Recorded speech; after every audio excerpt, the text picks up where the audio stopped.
Hello, bienvenue dans la troisième partie du premier épisode de 18 degrés sous l'horizon qui va venir boucler notre discussion avec Sébastien Charbonnier et Sonia Vidal. Si vous n'avez pas entendu les deux premières parties, je vous invite à les écouter avant d'écouter celle-ci.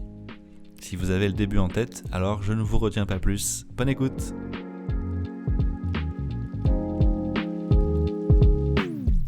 Je voulais revenir sur un truc que tu as dit par rapport à la place de l'adulte, que l'adulte est important pour toi et que par rapport au fait que l'enfant a besoin d'un contenant pour être pleinement dans son apprentissage. Et ça me faisait penser à la semaine dernière où j'étais vraiment chiant avec Jaya, ma chérie.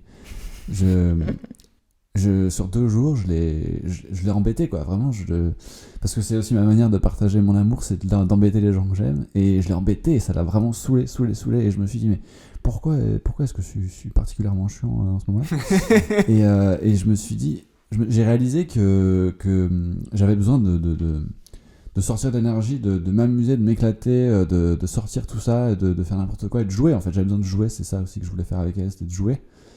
Et j'ai repensé à ce que je fais tous les matins. Tous les matins, j'écris dans mon journal. Et à la fin de ce que j'écris, je me pose quelques questions. Et la dernière question, c'est mon enfant intérieur, en fait, que j'ai envie qui parle, qui me dise. Du coup, j'écris avec ma main gauche, parce que c'est plus dur. Et c'est vraiment ma main gauche qui exprime, du coup, la voix de mon enfant intérieur. Et je me suis rendu compte à quel point, à ce moment-là, mon enfant intérieur avait besoin que je l'écoute. Et que, malgré le fait que je le fasse chaque jour, je l'écoutais pas vraiment pleinement. Et que je ne laissais pas vraiment me communiquer pleinement comment il voulait me parler. Et du coup, ça m'amène à 2 questions. C'est comment savoir ce qui est bon pour l'enfant quand on n'en est plus un?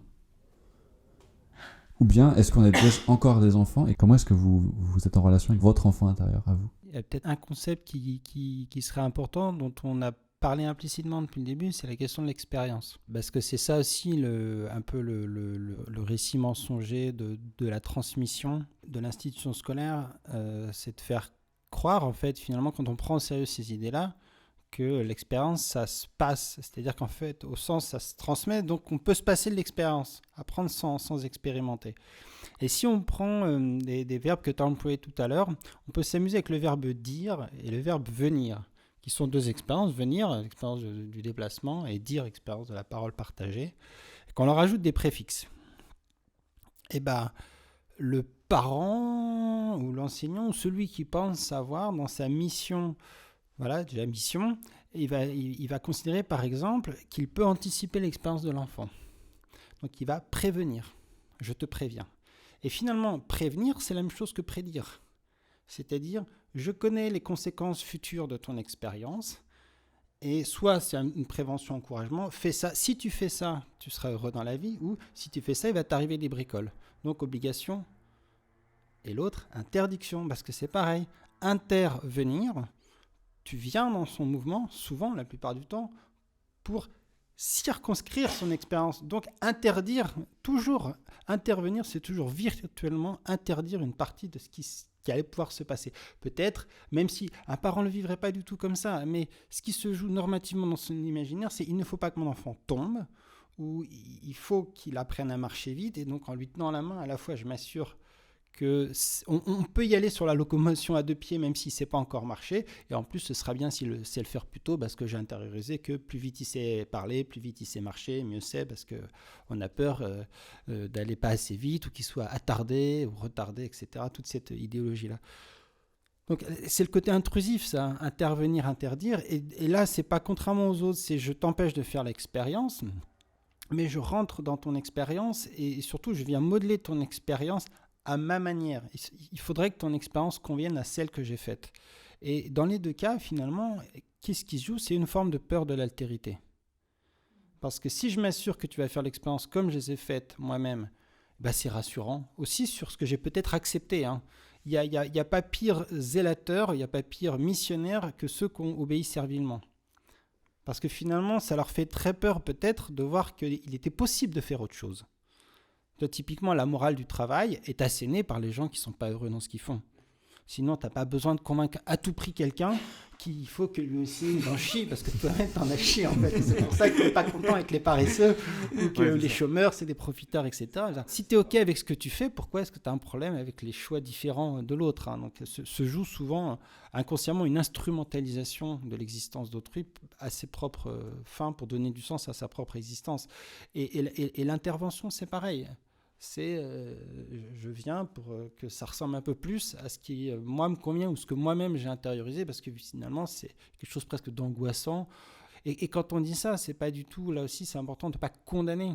Que quand on réfléchit sur l'institution familiale, on peut des fois vite avoir un discours critique sur la parentalité, mais il ne s'agit pas de jeter l'opprobre sur des parents. C'est-à-dire qu'il y a des structures d'hyper-responsabilisation extrêmement anxiogène, qui fait que des parents peuvent rentrer dans un rôle assez prescriptif où ils vont pas écouter leur enfant, ils vont le forcer à faire telle ou telle chose, mais pas parce que ils se sont dit le jour où ils voulaient faire un enfant, nous serons le grand complot, les marionnettistes qui forceront notre enfant à faire ci, ça et ça. Ils ont vraiment peur pour lui, ou ils ont sincèrement honte qu'il fasse ça en public. Et donc, ces structures de pouvoir sont intériorisées, et c'est ce qui va les rendre très interventionnistes, voire intrusifs, ou prescripteurs de certains comportements. Et tout ça, c'est des machines, finalement, à empêcher l'expérience. Et aussi des machines à te rendre incapable d'écouter ce que l'enfant a à dire. Parce que la leçon... pour moi, il y a un précepte qui est indépassable en philosophie, c'est « personne ne peut savoir à ma place ce qui est bon pour moi ». Et en pédagogie, il est très important, parce que tout dans le rôle du pédagogue comme rôle de pouvoir t'invite en fait à écraser ou aller par-dessus les signaux sensibles, émotionnels de l'enfant par rapport à sa propre expérience, en disant finalement, je sais mieux le sens de ton expérience que toi. Tu as l'impression que c'est bon pour toi, mais en fait, moi je te dis non, en fait, c'est pas bon pour toi de faire ça. Mais comment, enfin, il y a quelque chose de fou en fait dans la prétention à croire que tu sais mieux le sens de l'expérience que l'autre est en train de faire que la personne elle-même. Du coup, tu parles d'expérience, tu vois, ça pour moi aussi c'est quelque chose qui n'existe pas à l'école. Ça fait partie des choses, l'expérience, expérimenter. Il y a très peu en fait d'expérimentations qui sont proposées. Oui, mais là j'entendais vraiment l'expérience au sens large, pas au sens de l'expérimentation. C'est-à-dire quand tu es à l'école, par exemple, tu fais l'expérience de l'ennui. Ah oui. C'était le concept d'expérience vraiment au sens du qu'est-ce que tu vis, qu'est-ce que tu vis concrètement là, qu'est-ce qui est en train de... Et c'est cette expérience presque la plus ordinaire qui des fois peut être recodée par l'école ou par le pouvoir. Et là, c'est terrible parce qu'à partir du moment où tu as intériorisé ce recodage-là, ça veut dire que tu ne peux même plus te fier à ta propre expérience. Et c'est là où, c'est ce que Foucault appelle la société de contrôle. Tu n'as même plus besoin d'exercer de la discipline sur un individu dont les propres prismes de l'expérience sont déjà réencodés. Et, par exemple, sur l'homosexualité, dans une société homophobe, des personnes qui peuvent réencoder sans s'en rendre compte ce qu'elles ressentent pour une personne du même sexe, qui vont soit se flageller, soit appeler ça par d'autres noms pour le rendre supportable, mais vont même plus être capables d'entendre leurs propres désirs ou ce que leur... Et ça vaut... la publicité au XXe siècle a été une machine à réencoder le désir et l'expérience. Donc je l'entendais vraiment au sens très large, dont l'expérimentation, dans son côté plus protocolaire, plus scientifique, peut être une partie. Mais là, c'était vraiment au sens large. Donc quand je reviens sur du coup ma petite histoire par rapport à mon enfant intérieur à moi, effectivement ça me fait vraiment penser, ça résonne vraiment ce que tu dis, c'est que je me suis rendu compte que je répondais pas à mes besoins d'enfant parce que je l'écoutais pas réellement et je lui imposais ma vision d'adulte, quoi. Et je pense du coup aussi à toi, ce que tu disais sur le travail qu'on a à faire sur nous-mêmes pour être avec de présent d'autres êtres. Est-ce que c'est un travail que tu conscientises et que tu fais? Est-ce que c'est une relation que se fait avec l'enfant? Est-ce que c'est quelque chose, un apprentissage du coup mutuel, plus pour toi que du coup imposer un enseignement comme on parle de tout à l'heure, comme les écoles par exemple démocratiques, où on part du principe que l'enfant a des élans, a des envies de découverte, d'apprendre, d'expérience, et on est là pour le soutenir dans ce qu'il a envie de faire. Et du coup, ça, jusqu'à l'âge adulte, en fait, parce que les écoles démocratiques peuvent être jusqu'à l'âge adulte. Alors moi, j'ai plein de questions avec ça. C'est encore une fois, quelle est la place du pédagogue? L'écoute, c'est une chose. Il y a ce volant-là, mais il n'y a jamais une chose en pédagogie. Tu allies toujours plein de choses ensemble. Donc, par exemple, à la petite maison, tu vois, on va proposer des activités, je mets des guillemets, qui sont ritualisées, qui sont toujours, par exemple, le lundi, le pain, le mardi, la peinture, le jeudi, la terre, le vendredi, on part en forêt. Les enfants vont avoir la possibilité de se lier ou non à ces activités. Nous, ça va nous donner, en fait, un peu une carte de à quel endroit se trouve l'enfant. Tu vas avoir des enfants qui vont venir à la peinture, par exemple, toutes les semaines, et puis d'un coup, ils vont plus jamais y revenir pendant des fois 2-3 mois. Ok, moi, ça me donne une indication.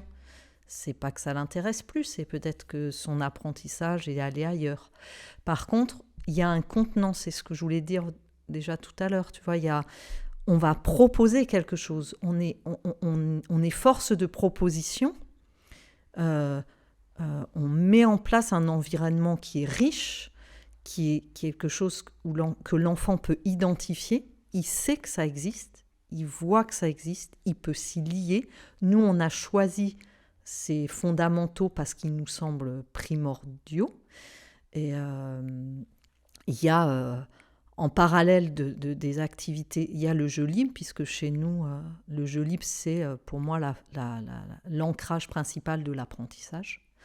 Mais le jeu libre, c'est pareil, c'est quoi le jeu libre? Enfin, tu vois, ça demande un peu d'élaborer. Le jeu libre, c'est quels matériaux on met à disposition de l'enfant. Donc un matériau, par exemple, qui est transformable, qui va travailler sur les sens, donc tous des matériaux, la laine, du bois, des matériaux qui sont donc vivants, qui vont vibrer en contact de l'enfant, qui vont le faire vibrer, qui vont faire résonance. Donc là, tu vois, il y a pas...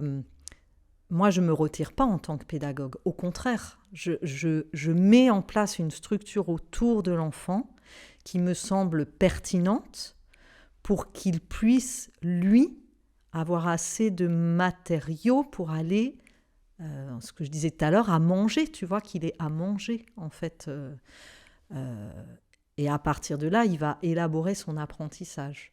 Et moi, en fonction de l'âge de l'enfant, je ne vais pas interagir avec un enfant qui a 1 an de la même façon qu'avec un enfant qui a 5 ans et demi, par exemple. Je ne vais pas avoir le même degré d'exigence dans ma proposition.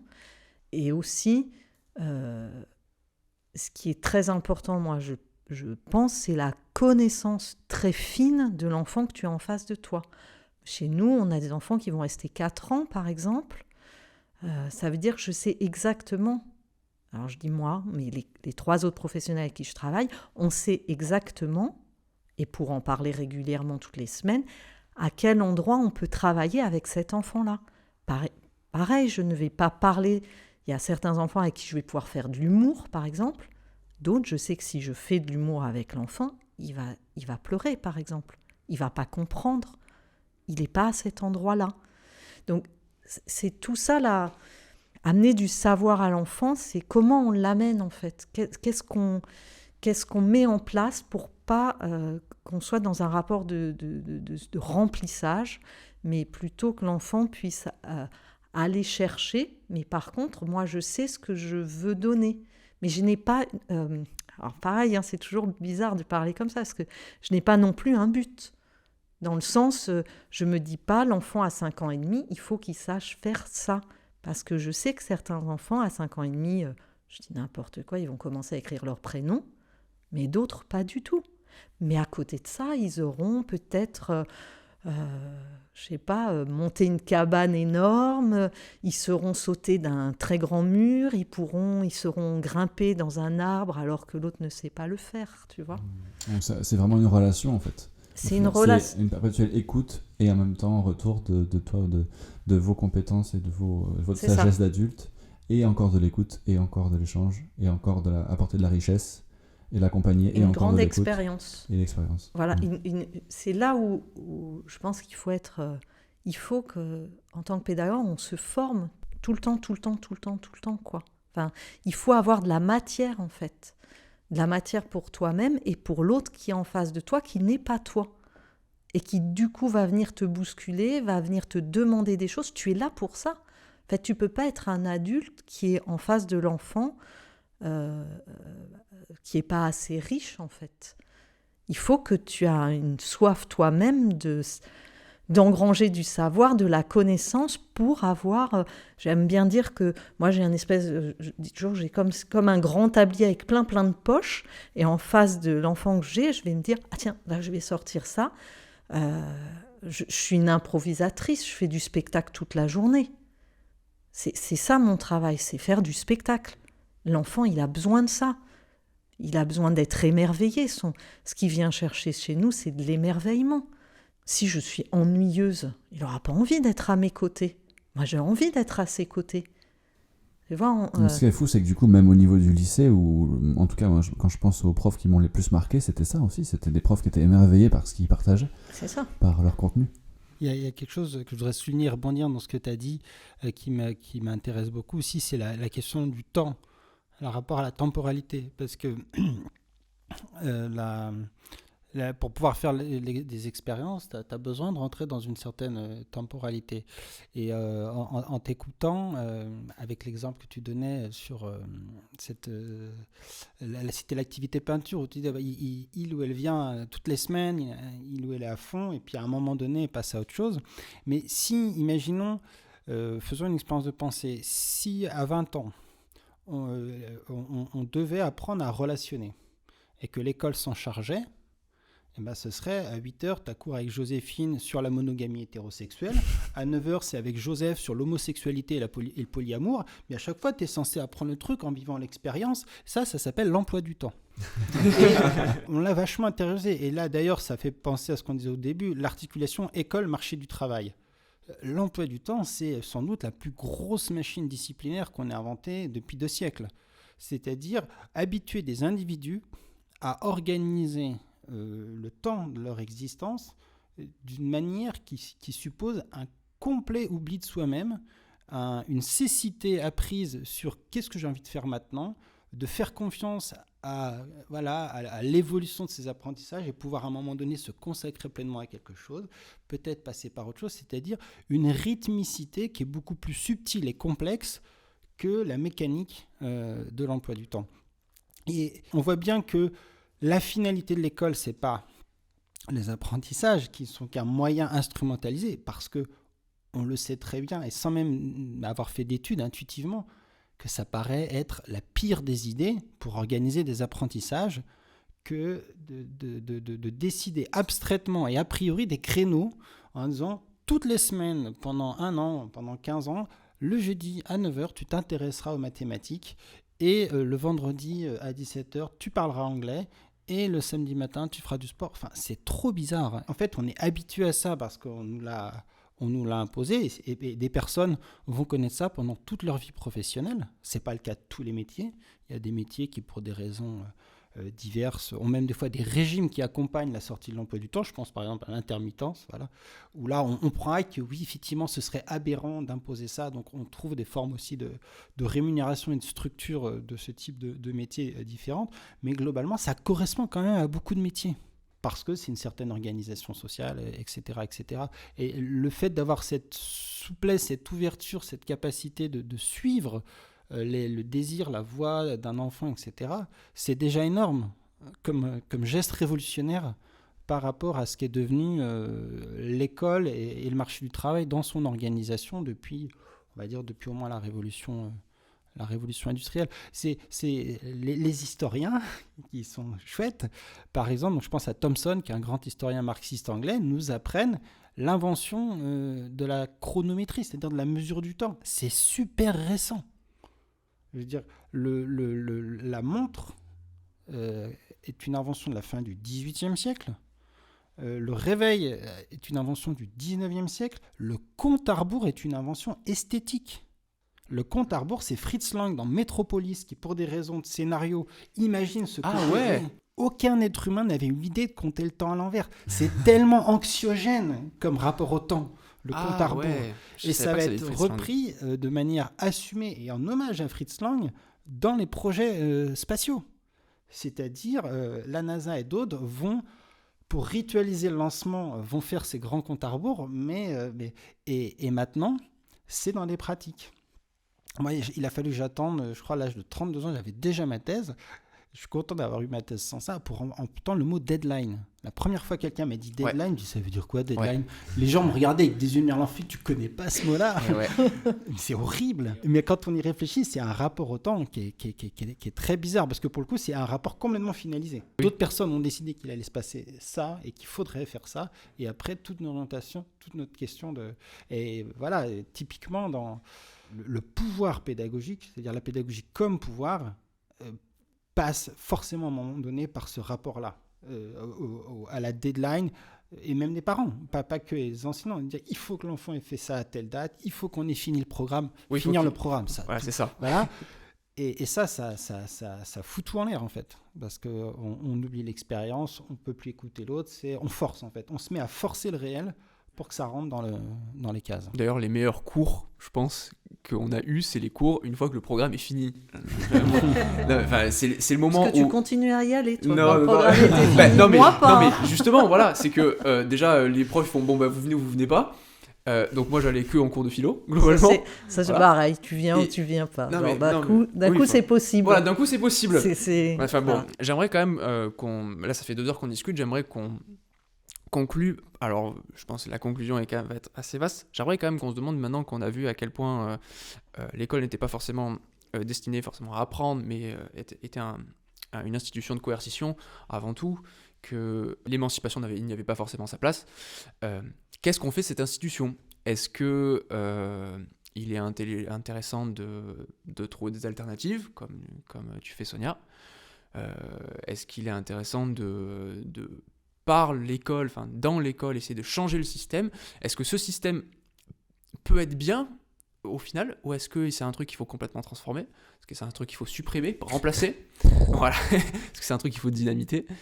Qu'est-ce que vous en pensez, toi, Sébastien? Ça permet de compléter la réflexion sur l'entrisme, parce que j'ai repensé après, mais j'ai pas voulu revenir dessus. J'avais présenté une alternative, donc j'ai présenté que la première option, l'entrisme.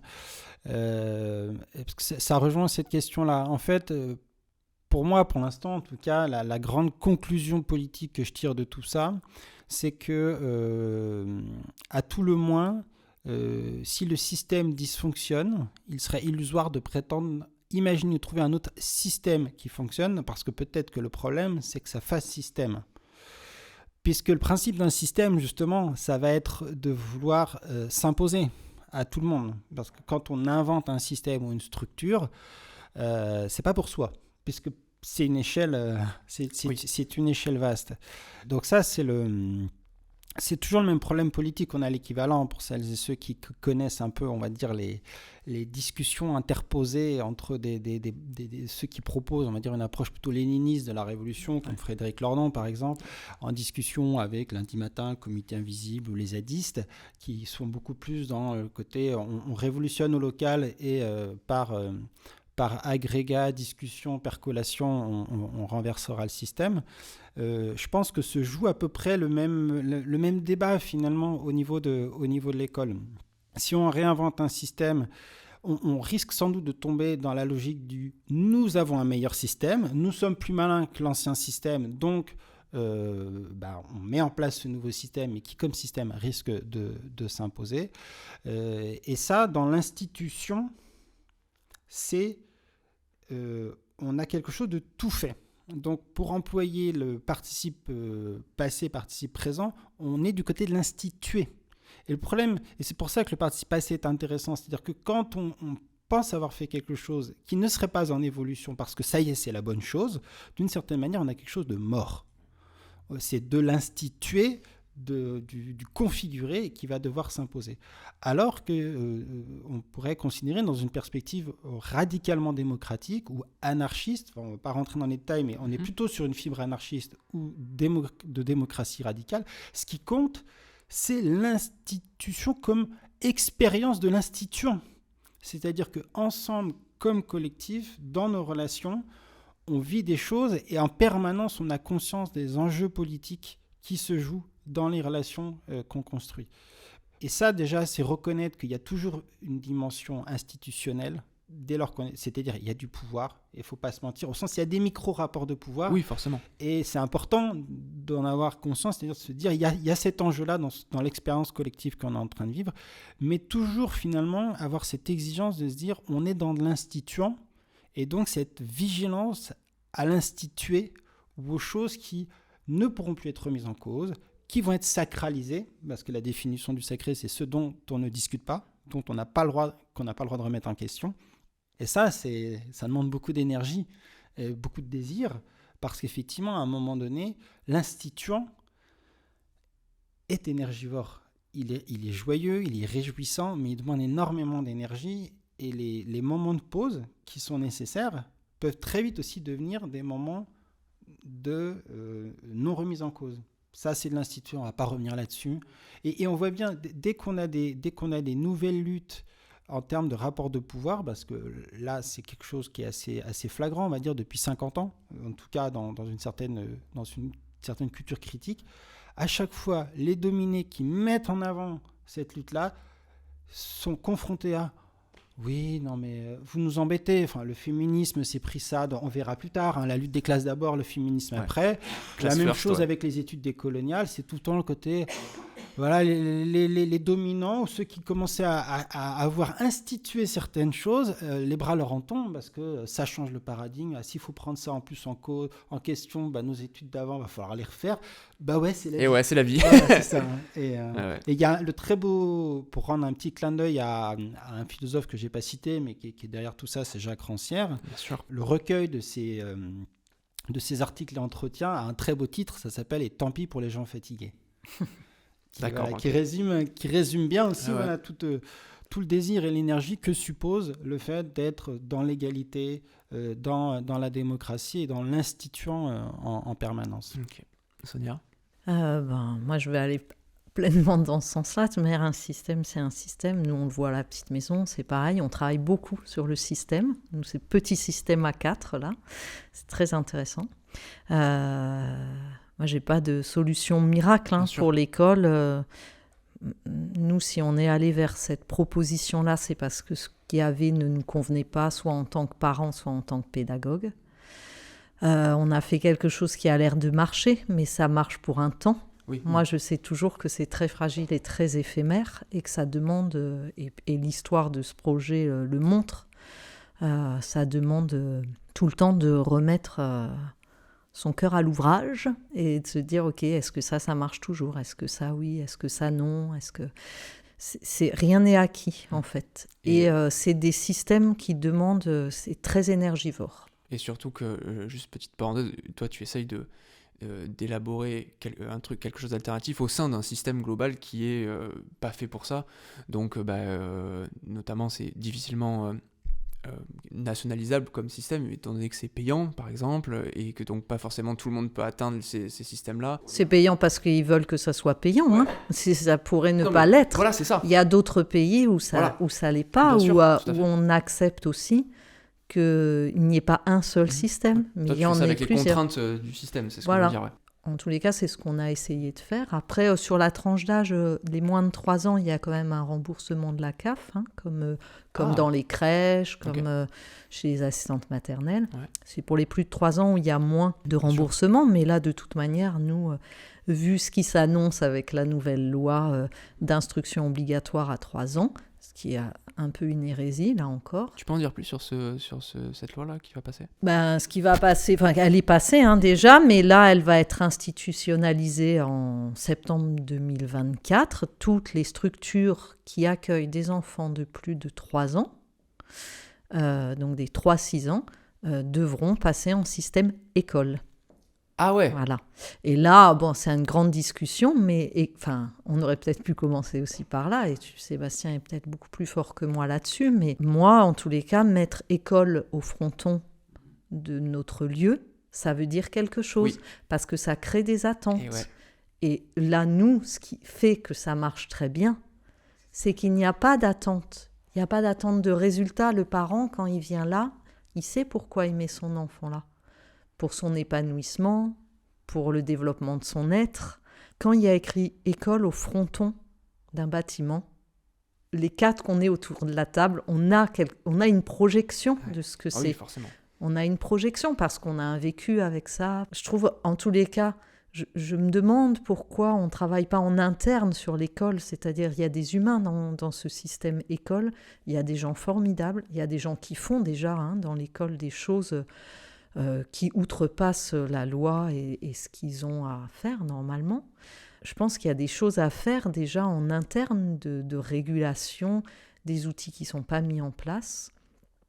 Mais en effet, un système, c'est un système. Donc, s'il n'y a pas de régulation qui est faite sur ce système-là, de toute manière, on est dans un enfermement. Et puis, c'est quel postulat de base on met sur la petite maison, un des postulats de base, c'est bien traiter les adultes qui travaillent auprès des enfants pour que ces adultes-là traitent bien les enfants, en fait. Et ça, c'était notre postulat pour commencer le projet. Et parce que je pense qu'on avait tous constaté que les adultes enseignants, ils ne sont pas si bien traités de ça. Plutôt maltraités même. Ouais. Voilà. Donc, Juste rebondir là-dessus, parce que c'est une objection sur la question du global et du local. Ouais. C'est une objection qui est souvent faite aux expérimentations scolaires. Alors même si vous n'êtes pas une école, mais en tout cas dans le système français qui est étatisé et gratuit, c'est ok, votre projet il est bien beau, mais comme il est coûteux, c'est pour une certaine élite. Vous perdez l'enjeu de mixité sociale dans la socialisation. Et en fait, le concept de gratuité est souvent mal compris. En tout cas, je constate chez les étudiants et les étudiantes, la gratuité, ça n'a pas de coût. Chez les étudiants. Non, la gratuité, c'est un certain circuit qui permet de dédouaner les usagers du coût parce qu'il y a une autre prise en charge. Qui s'en prend en charge. Ça peut être la socialisation du coût. Par des cotisations, par exemple. Ça peut être la prise en charge par l'État, donc par la fiscalité, l'impôt et les taxes. C'est pas du tout la même chose que les cotisations pour que ce soit gratuit. Ou ça peut être que tu travailles sans le savoir, le fameux « c'est vous le produit ». On pourrait d'ailleurs dire que l'école, ça marche pas mal, c'est vous le produit. C'est-à-dire, en tout cas, c'était la conception qu'en avaient Guizot et Ferry, qui n'étaient pas du tout des naïfs. Quand ils ont créé l'instruction obligatoire, c'était sciemment, si l'État est prêt à payer cet argent-là, donc à prendre en charge pour que ce soit gratuit pour les élèves, c'est qu'ils s'y retrouvent. C'est que c'est rentable pour eux. Et vous avez des discours qui font, qui font déchanter aussi sur le récit du roman historique national de Merci Jules Ferry pour l'école obligatoire. C'est assez sale en fait, la conception qui se fait du rôle de cette instruction obligatoire. Et du coup, c'est politique. C'est un choix. Pourquoi est-ce qu'on déciderait de rendre l'école ou des structures alternatives gratuites? Est-ce qu'on décide effectivement de le prendre en charge collectivement parce qu'on ne veut pas que ce soit les familles qui aient à arbitrer ces choix-là? Et en plus, par ailleurs, il n'y a pas d'études sociologiques, mais le peu que je connais sur les écoles démocratiques, ça dépend peut-être lesquelles, mais c'est un mauvais procès qui fait aux écoles démocratiques, parce qu'en fait, souvent, c'est d'abord pour des convictions politiques que des parents vont mettre leurs enfants dans ces écoles-là, et les quelques écoles démocratiques que je connais sont plutôt représentatives d'un spectre classe populaire conscientisée ou classe moyenne, qui se saignent au cas de veine pour réussir à payer les frais de scolarité. Ouais, tu confirmes. Chez nous, c'est pareil. C'est pas une élite bourgeoise. Très bien. On a une mixité. C'est très bien de clarifier on a ça. des gens qui ont de l'argent, mais finalement, pas tant que ça, en fait. Et pendant très longtemps, cette année, c'est pas le cas. Mais depuis 7 ans que ça existe, on a toujours eu des mamans monoparentales, des familles monoparentales. Okay. Une année, on avait 4 familles sur 16 monoparentales et qui faisaient le choix de mettre leur enfant là. Et donc, en partie, leur argent là-dedans. Quoi. Voilà. Okay. Moi, je dis toujours, au lieu d'offrir plein de cadeaux à Noël, là, demandez aux grands-parents d'offrir le lieu qui vous convient pour votre enfant. Ouais, De toute manière, sûrement. monter des projets comme ça, c'est un acte politique. Bien sûr. On en parlait avec Sébastien. Moi, c'est mettre mon bulletin dans l'urne Ouais. de faire ça. Le profil, on va dire, beaucoup plus instrumentalisant. Pareil, je ne veux pas faire de généralité, mais apparemment, j'ai une collègue qui bosse là-dessus. On va plus le retrouver dans une approche très marketing des écoles Montessori. Ok, oui. C'est-à-dire voilà, qu'en ouais. France, où là, le projet s'inscrit clairement dans le fait qu'il sera rentable économiquement parce qu'on va viser des classes moyennes supérieures, voire des classes supérieures qui vont, en fait, vouloir Montessori non pas comme projet révolutionnaire politique, ce qui a jamais trop été le cas non plus dans l'esprit de Montessori, mais comme plutôt le constat d'une bien plus grande efficacité que le système scolaire normal, et donc de pouvoir débarquer au niveau du collège Le mettre à avec, profit, avec un avantage système. compétitif. C'est un dévoiement complet. Ouais. Voilà, mais bon, voilà, il y a des choses passionnantes chez Maria Chez Montessori, Ah bah oui, mais Montessori. sans Nous, on faire de l'utilise l'attaque pas à mal, Dominem, ouais. elle n'avait pas la présence d'esprit politique Ouais. de pas adorer Mussolini. Bon voilà, il y a une correspondance avec Mussolini qui est un peu bizarre. On va trouver ça super. Bon voilà, c'est pas freiné. On va dire Bien sûr. politiquement, Montessori, c'est pas freiné. Après, sur son approche de la l'éducation, petite enfance, il y a ouais. des choses qui sont effectivement très, très, très intéressantes. Mais pareil, hein, qui sont à dévoyer complètement quand c'est mis au service d'une performance de l'enfant. Et pour l'instant, en France en tous les cas, il y a peu d'écoles Montessori. C'est d'ailleurs pour ça qu'il y a pas mal dans le vocabulaire, on va dire, de la pédagogie. Justement, j'ai pas d'autres mots critiques. Ouais. Ils aiment pas trop l'adjectif alternative. Ouais. Moi, j'aime Pédagogique pas ça. alternative, ça veut rien dire. Oui. Alternative à Et, quoi, ouais. Voilà, et en fait, oui, alternative au système, à l'éducation nationale, mais derrière, sans projet politique de contestation Bien sûr. des inégalités, des injustices. Donc, en tout cas, voilà, dans une tradition plutôt de lutte réelle et rationnelle, on va dire. Par exemple, je pense aux éditions Libertalia qui sont très sensibles aux questions éducatives. Ils me parlent toujours de pédagogie critique, pas de pédagogie alternative. Ok. Moi, j'aime pas ce terme de toute manière. Moi, j'aime à dire aux professionnels qui viennent visiter et qui travaillent, parce qu'on est beaucoup en lien avec les écoles. Pour le coup, on travaille beaucoup en lien avec des écoles, des crèches. Je leur dis toujours que c'est juste la norme, en fait. Ouais. Que c'est comme ça qu'on devrait travailler, en fait, pour être tranquille et bien avec les enfants. Il pourrait avoir plein de systèmes différents. En fait, nous, c'est le système qui nous correspond. Moi, j'aime travailler là, dans ce cadre-là, mais je peux très bien aller visiter une autre école ou une autre crèche et où je vois et je me dis, les gens ont l'air heureux, les enfants ont l'air heureux. C'est pas comme on fait, ça marche très bien. Et puis c'est sain d'avoir de plusieurs manières bien de sûr, fonctionner. c'est sain. C'est hyper sain, en fait. Il n'y a pas une chose qui correspond à tout le monde de toute Bien manière. Parce que moi, pour répondre à ta question, ce en quoi j'aspirerais réellement, c'est que les parents aient le choix, Oui, bien sûr. en fait. Et c'est ça qu'on ne veut pas leur donner. Mhm. Qu'est-ce que vous voulez pour votre enfant, en fait ?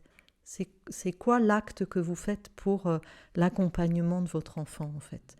Parce qu'ils croient, ils ont une conviction, ou simplement aussi parce qu'ils voient que leur enfant, il ne va pas être heureux dans un certain système, mais plus dans un autre, en fonction de ce qu'est l'enfant, en fait. De revenir à l'individu et de remettre au cœur l'enfant. Parce que c'est ça, l'école, c'est quand même fait pour les enfants. Enfin, on souhaiterait, on souhaiterait que ça soit fait pour ça, mais on ne parle jamais d'eux. On parle toujours de plein d'autres choses, mais jamais c'est quoi, dans le développement de l'enfant, c'est quoi ce qui se passe en fait ? De quoi il a réellement besoin en fait ? Et donc je ne peux pas répondre moi sur les écoles démocratiques parce que c'est pareil, c'est une forme de système. Peut-être dans une école démocratique c'est super, en fonction des humains qui y sont, et dans l'autre, ça ne marche pas. C'est comme les écoles Montessori, il y en a peut-être qui sont super, et d'autres, ça ne marche pas, parce qu'ils utilisent juste ce système-là, mais finalement, ce qu'ils y mettent, eux, en tant qu'humanité, il y a rien, en fait. C'est toujours la même chose. Nous pourrions continuer toute la nuit. Ouais, il va falloir conclure, il va falloir terminer ça. Tristan, tu veux dire un mot, ou est-ce qu'on peut demander à Sébastien et Sonia où est-ce qu'on peut les retrouver pour non, moi j'ai trouvé cette discussion fort intéressante. J'espère que vous aussi, hein, du coup. Ah bah oui, merci pour la conversation. On en a appris des choses. C'est clair. C'était un dimanche enrichissant. Où est-ce qu'on peut vous retrouver Je fais plusieurs activités, mais ici au Vent, c'est un petit café philo qu'on essaye de ritualiser au moins une fois par mois. Hashtag à l'aube. Voilà, à l'aube, et, à l'endroit même où on enregistre ce podcast. Tout à fait. Et voilà, sur des thématiques diverses et variées. On a déjà eu, par exemple, l'écoféminisme, la violence, le désir, la nature. Voilà, on ne sait pas encore sur quel thème sera le prochain rendez-vous. Tout le monde est la bienvenue. Ça ne suppose pas de formation philosophique ou de connaissances philosophiques. On essaye d'être justement dans un fonctionnement le plus partagé, le plus horizontal possible. On peut aussi venir juste pour écouter, sans forcément prendre la parole. Et l'info, normalement, circule plutôt pas mal. Carrément, à retrouver sur les réseaux ou par mail sur à l'aube. Sébastien, tu as écrit des livres. L'avant-dernier, je cite juste les 2 derniers. L'avant-dernier s'appelle « Aimer s'apprend aussi ». Méditation spinozienne, et je file l'idée simple mais très contre-intuitive. On ne peut pas aider l'autre à apprendre ou à devenir meilleur ou à se corriger, si tant est que ce soit intéressant de se corriger, en le contredisant. Et voilà, ça me paraissait une hypothèse que je crois vraie, mais qui était intéressante à filer, parce qu'en philo, on aime bien quand même pouvoir faire des objections, utiliser la rationalité. Et puis quand on sait qu'il y a des gens qui ont des idées dont on n'a pas très envie qu'elles se répandent parce qu'on pense qu'elles sont fausses, voire dangereuses, on a l'impression que la contradiction, c'est un outil important de la lutte. Et voilà, j'essaie de montrer pourquoi non. Et c'est des petites entrées comme ça pour réfléchir. Et le dernier, je l'ai coécrit avec ma compagne, Eva Laura. Il s'appelle « Le jeûne, une expérience philosophique », où on essaye de réfléchir sur ce qui nous paraît être une expérience philosophique radicale très importante, notamment dans une perspective qui ne méprise pas le corps, parce que c'est une expérience de grande confiance en son corps, et une expérience aussi assez étonnante dans une société d'abondance. On est habitué à manger 3 fois par jour, de découvrir qu'en fait c'est ok pour le corps, et qu'en termes relationnels, en termes de ralentissement au temps, il se passe plein de choses qui sont intéressantes à questionner philosophiquement. Et donc on a voulu proposer une approche philosophique après, on va dire, 20 ans d'édition francophone sur le jeûne qui était très défensive, mais dont on avait besoin. C'est-à-dire des ouvrages écrits par des médecins et des biologistes en disant non, le jeûne n'est pas une ânerie, non, le jeûne c'est pas un truc sectaire ou fou, parce que ça produit tel ou tel effet intéressant. Parce qu'il y avait beaucoup d'hostilité et de préjugés. On s'était dit que nous, on était OK pour passer dans une approche plus tranquille, en disant le jeûne, ça permet ça, et pas tout le temps le jeûne, ça n'est pas ça, ou ça n'est pas ce danger que vous croyez. Et puis avec une approche qui était la nôtre, avec notre compétence, donc pas médicale ou biologique, mais plutôt interroger sur humainement et relationnellement, qu'est-ce que ça permet en termes de connaissance de soi, de connaissance des autres. Voilà, pour les 2 derniers. Toi, Sonia, où est-ce qu'on peut te retrouver ? Nulle part. Très bien. À la petite maison, au café philo, j'aime bien. Donc à la petite maison, du coup, au Vence, du coup, c'est ça ? Ouais, c'est au Vence, à la sortie des Vences. Très bien. On n'est pas ouvert, on fait pas café à la petite maison, on bosse.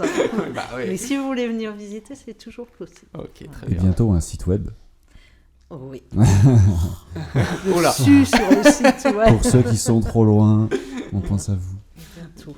En tout cas, pour petit dernier mot, ce podcast, donc 18 degrés sous l'horizon, qui est hébergé donc à l'aube et en partenariat avec l'association des Plumes et des Hommes. Merci à vous pour le matériel.